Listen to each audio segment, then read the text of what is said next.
Uma pergunta que sempre nos chama a atenção é como conviver uns com os outros, como formar comunidade, o que nos leva a nos encontrarmos e como a filosofia pode nos ajudar a refletir sobre tudo isso. De modo geral, nós, no dia a dia, possuímos imagens e construímos narrativas sobre as nossas relações. Vamos tentando, por meio da tentativa e erro, encontrar a melhor forma de conviver, só que a filosofia tem o papel de nos ajudar a refletir sobre isso e tentar encontrar caminhos que nos ajudem a criar uma convivência cada vez mais fraterna, coerente e atenta a um mundo melhor. Os filósofos gostam de construir imagens. Uma das imagens mais famosas que existe é a conhecida como a fábula do porco-espinho. A ideia é a seguinte: imagine você, um grupo de porcos-espinhos juntos numa noite fria. Eles estão ali, juntos, e o frio vai fazendo com que eles se aproximem pouco a pouco, para tentar com os seus corpos se aquecerem e sobreviverem por aquela noite. Mas o problema é que na medida que eles se aproximam, os espinhos de uns dos outros vão tocando e vão machucando, e isso faz com que eles se afastem novamente. Quando eles se afastam, eles começam a sentir frio. Aí eles se juntam e se machucam, se afastam e sentem frio. E então esse grupo de porcos espinhos numa noite fria representa a nossa realidade. Nós separados não somos nada e nos sentimos sozinhos, isolados, às vezes com medo, sentimos frio. Mas na medida que nós nos encontramos e nos aproximamos para nos proteger, nós também, pouco a pouco e às vezes de forma até inconsciente, vamos espetando os nossos espinhos uns nos outros, e isso faz com que nos machuquemos. Então todo o desafio da convivência humana e da formação de comunidades, de grupos, de famílias, de instituições, é fazer com que nós encontremos a justa medida entre a proximidade e a distância, o que nos ajuda a conviver. Por isso surge essa palavra comunidade.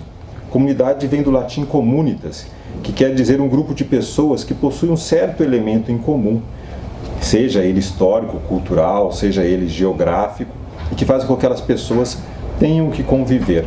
Afinal de contas, ninguém consegue fazer nada sozinho. E é nessa convivência que nós vamos nos encontrando, e encontrando a nossa maneira de ser. Existem duas visões que mais ou menos regem a forma de nos compreendermos como comunidade. Uma mais otimista e outra idealizada, outra mais pessimista e muito, às vezes, realista. A idealizada acha que toda convivência e toda comunidade deve ser fruto de comunhão, de concordância e de harmonia. A mais pessimista e negativa acha que sempre toda convivência é luta, é dissenso, é violência. Na verdade, as duas têm um pouquinho de verdade. Todos nós idealizamos a convivência e buscamos a fraternidade, o consenso, a concórdia, a harmonia, porque isso parece que é o que nos faz e nos ajuda a viver melhor. Por outro lado, nós encontramos no dia a dia, em situações diferentes, muitas violências, muitos dissensos, muitas lutas, muitas invejas. Provavelmente, como na história do porco-espinho, a nossa comunidade, a nossa vida seja assim também. Um pouco de harmonia e de desentendimento. Um pouco de luta e um pouco de consenso. Um pouco de violência e um pouco de doação de uns para os outros. As duas visões têm algo de correto sempre. É curioso notar que as comunidades que se formam mais em épocas antigas e as comunidades mais tradicionais, normalmente as menores, elas são mais coesas. São ligadas a grupos de famílias, a grupos ideológicos, a grupos religiosos, a pequenos espaços geográficos, e isso dá uma certa coesão nos costumes e nos hábitos que aquele grupo cria para sobreviver. Essa coesão nos costumes e nos hábitos nós chamamos de ethos. E por isso, quando nós refletimos sobre esse ethos ou essa coesão, nós constituímos a ética. Normalmente, em comunidades menores, os grupos humanos são muito ligados por afetos. Os afetos, eles podem ser fonte de ódio, mas, do modo geral, ele é fonte de amor e de concórdia e nos liga uns aos outros. A família é o exemplo mais claro de uma pequena comunidade que funciona, seja com os seus dissensos e os seus consensos, com o amor e com o ódio.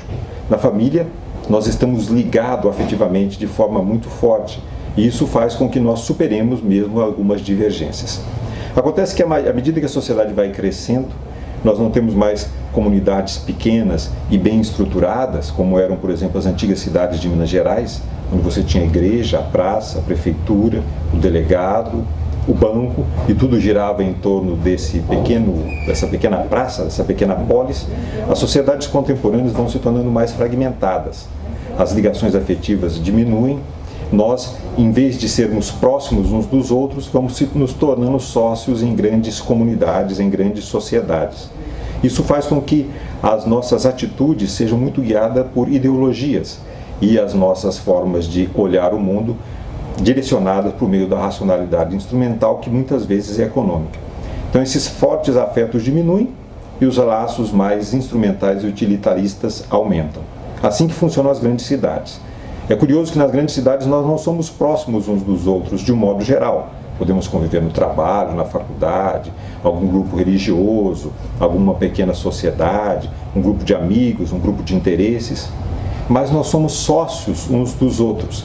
Estamos todos na mesma estrutura, estamos todos sobre as mesmas leis e temos todas as mesmas possibilidades de reivindicar.